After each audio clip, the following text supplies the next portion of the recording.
Good morning everybody. I already reviewed the Contrail 39 without the bezel, so in all honesty this review won't be that different, but as I am a huge fan of the brand I couldn't help but tell you about this watch. There have been two editions of the Contrail, this being the first. However, I believe there isn't much difference with the other one. I think it's just the placement of the date window.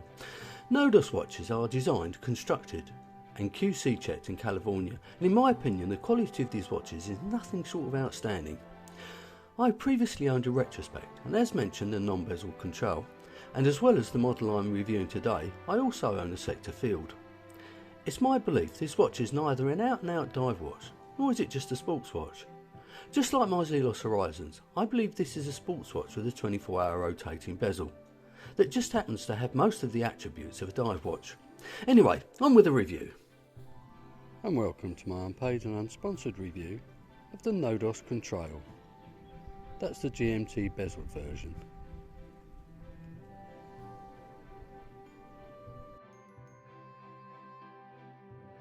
Let's have a look at the dimensions. Well, the case size is 39mm, whilst the bezel width is just a little bit over 40mm. The lug width is 20mm, the lug to lug is 47mm, the depth including the crystal is 13mm, and once adjusted to fit my 17cm wrist, it weighs in at 156 grams. Inside we have the rather nice packaging. It's a canvas watch roll with a cleaning cloth, a spare strap, a 2-year warranty, a regulation card and the outer box. And this is my watch of the day. It's the Seagull 1963. This is the 38mm version with the sapphire crystal.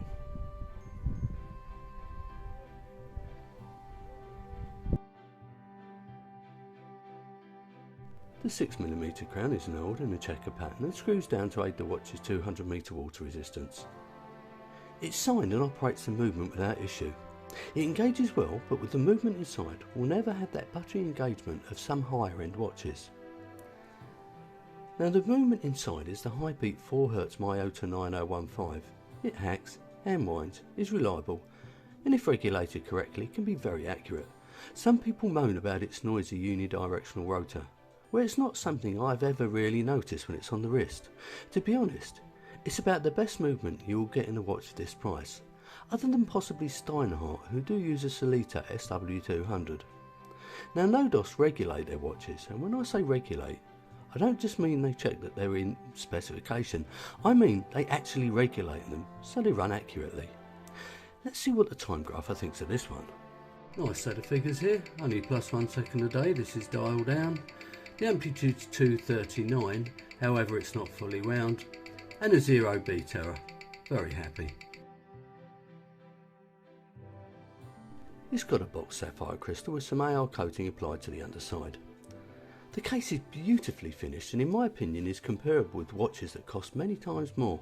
It's almost solely satin brushed, but there is some fine polishing on the transitions between the sides and the lugs. The lugs are drilled and the case is beautifully shaped to fit the back of the wrist. As you would expect, the case screws down to aid its water resistance and is etched with some pictures of planes. This represents the word Contrail, meaning vapour stream. Now the bi-directional 60-click bezel has 3 ball bearings and the action is excellent, although not clicky like a dive watch. Now although this bezel could be used for diving purposes, strictly speaking it's a GMT bezel, allowing the owner to use it to track dual time zones. The sides are very well knurled and the grip is easy. The bezel is slightly larger than the case, making this watch wear more like a 40 than a 39. There is no backplay or wobble and it all appears to line up well. Simple but stunning is how I would describe the dial. The blue sunburst dial has the applied logo at the top and the Contrail automatic above the 6 o'clock.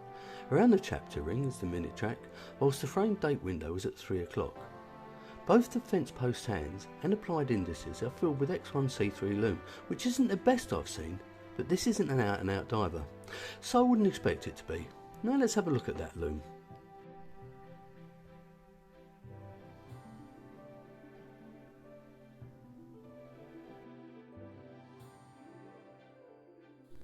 Now this bracelet is superb. It's the same or similar to all the others I've had on my Nodus watches. It's satin brushed, polished on the sides, it's very comfortable. It's got solid end links, female end links I should add, that fit perfectly to the case, although this one doesn't have quick release spring bars, but as mentioned earlier, it does have drilled lugs. It tapers down from 20mm to 18mm, then back up to 20mm to the clasp. It also has screw pins for easy adjustment. Now, as having a look at this clasp, it's fully milled. It's the type of clasp you see on many micro brands. It's got 6 micro adjustments, double pushers, and a signed flip lock.